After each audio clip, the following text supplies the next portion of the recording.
औज़ुबिल्लाहि बिस्मिल्लाहिर्रहमानिर्रहीम। अस्सलाम वालेकुम। मैं लियाकत अली मेकन और आप देख रहे हैं बॉक्सिंग लियाकत। चैनल को यूट्यूब पे सर्च करें बॉक्सिंग लियाकत और चैनल को सब्सक्राइब करें। आज की गहरी बात आपके साथ। कल खतीजा शाह से तकरीबन दोपहर 1 बजे मेरी मुलाकात हुई है जेल में, और मैंने उनसे ये सवाल किया है कि इमरान खान साहब ने ये बात किया है कि आपसे आपके साथ कोई जिनसी तशद्दुद किया गया, तो वो शदीद गुस्से में आ गई और उन्होंने कहा कि ये सवालात मेरे पास आ रहे हैं और काफ़ी लोगों ने मेरे से ये बात की है, ये तो बात मैं खान साहब से करूँगी जब मेरा और उनका आमना सामना होगा। रात तकरीबन 3 बजे, 3:30 बजे मेरी खान साहब से ज़मान पार्क में मुलाकात हुई, और ज़मान पार्क में खान साहब को जब मैंने ये बात बतलाई कि खतीजा शाह तो सख्त गुस्से में है और वो ये कह रही हैं कि खान साहब ने बड़ी ज़्यादती की है मेरे साथ, तो खान साहब के चेहरे पर एक मज़े का खेल खामोशी थी और वो उसका जवाब देने से कासिर थे। फिर उसके बाद एक बड़ा दिलचस्प मौजू तब छिड़ गया जब खान साहब ने कहा कि मैं अपनी आने वाली ज़िंदगी में एक किताब लिखने जा रहा हूँ, तो आप क्या समझते हैं कि उसका नाम क्या होना चाहिए? क्योंकि मैं बहुत ज़्यादा लोगों के साथ इस पे बात कर रहा हूँ कि इस मुझे कोई नाम तजवीज़ किया जाए। तो मैंने मुस्कुराते हुए कहा कि रेड लाइन से खुड्डे लाइन तक का सफ़र। तो खान साहब बहुत ज़्यादा मुस्कुराए और इतना हंसे कि मैं आपको बता नहीं सकता, और उसके बाद मुस्कुरा कर उन्होंने मेरी इस बात को रद्द कर दिया और कहा ये नाम तो मैं कभी भी नहीं रखूँगा। बड़ा दिलचस्प मौजू है जिस पे मैंने आज बात करनी है। मैंने बात करनी है उन नौजवानों की जिनके अंदर खान साहब ने इनकलाब भर दिया। लेकिन आज नौजवानों के बारे में मैं बात इसलिए नहीं करूँगा क्योंकि नौजवानों के बारे में बहुत ज़्यादा बात की जा रही है, यूथ के बारे में बहुत ज़्यादा बात की जा रही है कि पाकिस्तान तहरीक इंसाफ का जो वोटर है, जो सपोर्टर है, उसमें यूथ के लोग बहुत ज़्यादा हैं।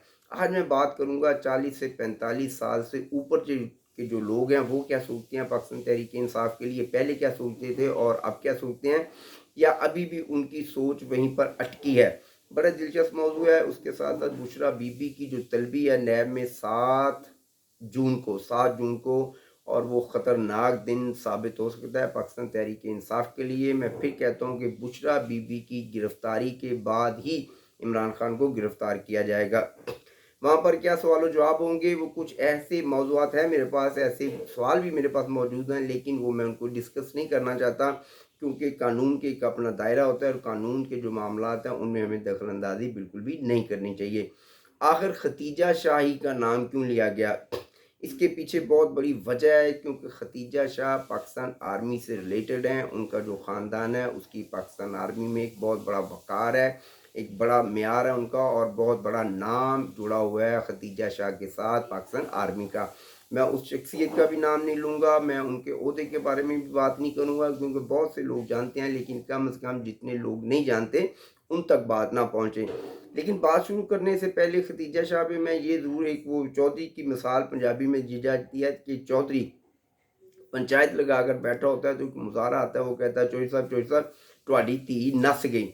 वो चौधरी फटाफट अपने घर जाता है, जाके वेखदा है तो उसकी जिहड़ी बेटी होंदी है अपने घर मौजूद होंदी है। वापस आके उस मुजाहरे नूं कहता है बगैरत आदमी तूने ये क्या किया, मेरी बेटी तो घर में है। वो कहता है चौधरी साहब गलती हो गई, बड़ी मासूमियत के साथ। और यही गलती इमरान खान साहब ने की है। खतीजा शाह पर जो उन्होंने इल्ज़ाम लगाया है जिनसी तशद्दुद का, इसके पीछे बहुत बड़ी साजिश है, बहुत बड़ी गहरी साजिश है, और वो साजिश यही थी कि खान साहब और पाकिस्तान तहरीक इंसाफ ये चाहती थी कि फ़ौज के अंदर तकसीम पैदा की जाए। आखिरकार वो ख़वातीन सामने आ गई कल, जिन जो कि इस वक्त जेल में बंद हैं, जिनमें सनम जावेद, अंदलीब अब्बास और बहुत से ज़्यादा ऐसे नाम हैं जिनके बारे में अब मैं फ़रतन फ़रतन हर ये बंदे का नाम तो मैं नहीं ले सकता और ना ही मेरे पास उनके नाम मौजूद हैं। लेकिन उन ख़वातीन ने बड़ा वाज़िया कर दिया है कि हमारे साथ ना तो कोई बदसलूकी की गई है, ना ही कोई जिनसी तशद्दुद, और ना ही किसी और किस्म का कोई तशद्दुद हम पर जेल के अंदर या थानों के अंदर किया गया है।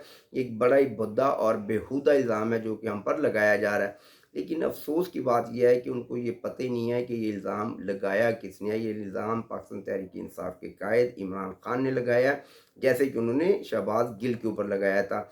मैं फिर कहता हूँ कि खतीजा शाह का नाम सिर्फ इसलिए लिया गया है कि उसकी जो फैमिली बैकग्राउंड है वो आर्मी से रिलेटेड है, और आर्मी के अंदर एक तकसीम पैदा करने की कोशिश की गई है जो कि पाकिस्तान में इंशाल्लाह कभी भी नहीं होगी। और पाकिस्तानी जो कौम है, पाकिस्तान के जो लोग हैं, उनके दिलों में मज़ीद नफ़रत भरने के लिए और आर्मी के अंदर नफ़रत भरने के लिए खतीजा शाह को ही टारगेट किया गया। आप सनम जावेद का नाम ले सकते थे, आप और बहुत से ऐसे लोग जो ख़वातीन थी जो पाकिस्तान तहरीक इंसाफ में बहुत ज़्यादा एक्टिव हैं, लेकिन आपने सिर्फ खतीजा शाह को ही टारगेट किया। میں پھر کہتا ہوں کہ آپ جتنی بھی سیاست کرتے ہیں وہ نفرت پر اور نفرت کے بیانیے پر مبنی ہے. خدارا آپ کو اس سے پیچھے ہٹنا ہوگا، ورنہ آپ پاکستان کو اس نہج پر لے کر چلے جائیں گے جہاں سے آپ کی واپسی تو شاید بالکل بھی مشکل ہو جائے، لیکن پاکستان انشاءاللہ سروائیو کرے گا، اور پاکستان سروائیو کر رہا ہے. اس وقت پاکستان کے اندر بہت زیادہ ایسے معاملات ہیں جن پہ ہمیں اور بات کرنے کی ضرورت ہے. میں بات کر رہا تھا 40 سے 45 سال کے جو لوگ ہیں، مجھے ان کی عقل پر حیرت آتی ہے، لیکن اب جب لوگوں سے بات کی جا رہی ہے، لوگوں سے ملتے ہیں ہم روزانہ کی معاملات پہ، تو لوگوں کے اندر بہت تبدیلی ہے. بالخصوص 9 مئی کے واقعے کو لے کر بہت زیادہ غصہ ہے. انہوں نے کہا تھا کہ ہم نے کبھی یہ سوچا بھی نہیں تھا کہ ہماری جماعت کا جو اصل ٹارگٹ ہے وہ سیاسی جماعتیں نہیں بلکہ پاکستانی فوج ہے.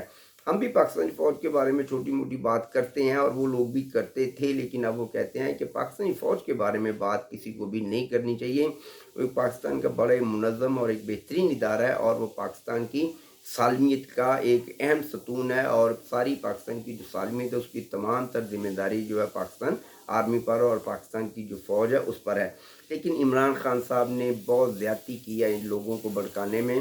آج میں مولانا طارق جمیل اور راس پوٹن کا جو واقعہ تھوڑا سا شیئر کروں گا کہ مولانا طارق جمیل نے کون سا ایسا کردار ہے جو کہ راس پوٹن کے بارے میں لوگ بہت کم جانتے ہیں کہ راس پوٹن کون تھا. راس پوٹن وہ تھا کہ جب رشیا میں انقلاب آتا ہے تو جو شاہی خاندان ہوتا ہے اس کے بہت قریب ہو جاتا ہے، جس طرح مولانا طارق جمیل صاحب تھے. کیونکہ میں تھے کا لفظ اس لیے استعمال کر رہا ہوں کہ مولانا طارق جمیل اس وقت پاکستان میں موجود نہیں ہیں. جب سے یہ حکومت کی اور جب سے یہ ایک سکینڈل باہر آیا کہ تقریباً 7 ارب روپے ان کے اکاؤنٹ میں پائے گئے ہیں. ایک عالم دین کے اکاؤنٹ میں اتنی بڑی رقم آنا بہت بڑی ایک عجیب و غریب بات ہے، اور اس پہ بالکل تحقیقات ہونی چاہیے، اور تحقیقات ہو رہی ہے. راس پوٹن نے بھی یہی کردار ادا کیا تھا کہ وہ ایک خوشامد پسند شاہی خاندان تھا، جو کہ صرف خوشامد پسند تھا، اور راس پوٹن ایک مذہبی کردار تھا اس وقت رشیا کے انقلاب کے دوران. اس نے بہت زیادہ قوم کو ورگلایا، اور ان کو صرف ایک شخص اور ایک جو سلطنت تھی اس کے بارے میں یہ بتا دیا کہ اگر اس بندے کو یہ جو رشیا کا بادشاہ تھا اس وقت کا، اگر اس کی حکومت ختم کر دی جاتی ہے تو رشیا جو ہے پوری طرح سے تباہ ہو جائے گا، اور پوری دنیا جو ہے آپ پر غالب آ جائے گی. اس کے علاوہ آپ کے پاس چوائس کوئی نہیں ہے. وہ بھی رو رو کر لوگوں کو بتاتا تھا، جیسے کہ مولانا طارق جمیل صاحب پاکستانی میڈیا پر آتے تھے اور روتے تھے عمران خان کا نام لیتے ہوئے، اس کا ذکر کرتے ہوئے آپ دیدہ ہو جاتے تھے، جو کہ بڑا ہی ایک عجیب و غریب واقعہ ہوتا ہے کسی بھی مذہبی اسکالر کے لیے کہ وہ کسی سیاستدان کے لیے اشک بہائے. اس کو صرف حضور صلی اللہ علیہ وسلم ان کی امت کے لیے آنسو بہانے چاہیے، ان کو اللہ کی یاد میں آنسو بہانے چاہیے. لیکن یہ ایسا میں کیا کہوں کہ مولانا طارق جمیل میرے بڑے فیوریٹ اپنا علماء کرام میں سے تھے، میں بڑا لائک کرتا تھا ان کو. لیکن سیاست کے اندر ہم نے دیکھا کہ جب بھی کوئی حکومت، جو بھی کسی کی حکومت ہوتی تھی، مولانا طارق جمیل ان صفوں میں دکھائی دیتے تھے. لیکن اس دفعہ وہ کچھ زیادہ ہی دکھائی دیے. راس پوٹن کا واقعہ جب آپ تاریخ میں پڑھیں گے تو مولانا طارق جمیل اور ان کا موازنہ کرنا آپ کے لیے بڑا ہی آسان ہو جائے گا. بشرا بی بی کے لیے 7 جون کا جو دن ہے وہ میں دیکھ رہا ہوں کہ بڑا ہی ایک خطرناک، اور اس میں کچھ معاملات ایسے ہو سکتے ہیں جس میں بشرا بی بی کے لیے پریشانی کا سبب بن سکتی ہے. اور مضحکہ خیز بات یہ ہے کہ بشرا بی بی اور عمران خان کے اندر اس وقت شدید اختلافات ہیں، اور اس کی پیشن گوئیاں تو خیر میں 5 ماہ پہلے سے کرتا آ رہا ہوں کہ معاملات بہت زیادہ خراب ہو چکے ہیں. اور بشرا بی بی تب بھی زمان پارک سے اپنے ڈی ایچ ایچ کے گھر میں شفٹ ہو چکی تھی. اور میں پھر دوبارہ یہ پیشن گوئی کرتا چلوں کہ بشرا بی بی دوبارہ اپنے ہی اسی خاندان، مانیکا خاندان میں واپس جائیں گی اپنے بچوں کے ساتھ. اور کسی بھی ماں کا یہ حق ہے، اگر وہ اپنے بچوں کے ساتھ رہنا چاہتی ہے وہ جا سکتی ہے. تو کتاب وہی ہے خان صاحب، اس کا جو بہترین نام ہے وہ ریڈ لائن سے کھڈے لائن تک کا سفر. آپ اگر کوئی کتاب لکھتے ہیں تو میں سمجھتا ہوں کہ اس کی بہترین، اگر آپ چاہتے ہیں کہ اس کی پاپولیرٹی کی جائے، اس کو اپنا زیادہ تر پذیرائی لوگوں میں ملے، تو یہ نام بڑا بہترین نام ہے. میری بات سمجھ آئے تو میری بات کو شیئر کریں، چینل کو ضرور سبسکرائب کیا کریں تاکہ میرے تمام تجزیے آپ تک پہنچتے رہیں اور آپ ہماری بات سنتے رہیں. پاکستان زندہ باد. میرے ادارے پائندہ باد. ختیجہ شاہ کا نام بھی صرف اسی لیے لیا گیا کہ اس میں ایک بہت بڑی سیاست ہے خان صاحب کی. السلام علیکم.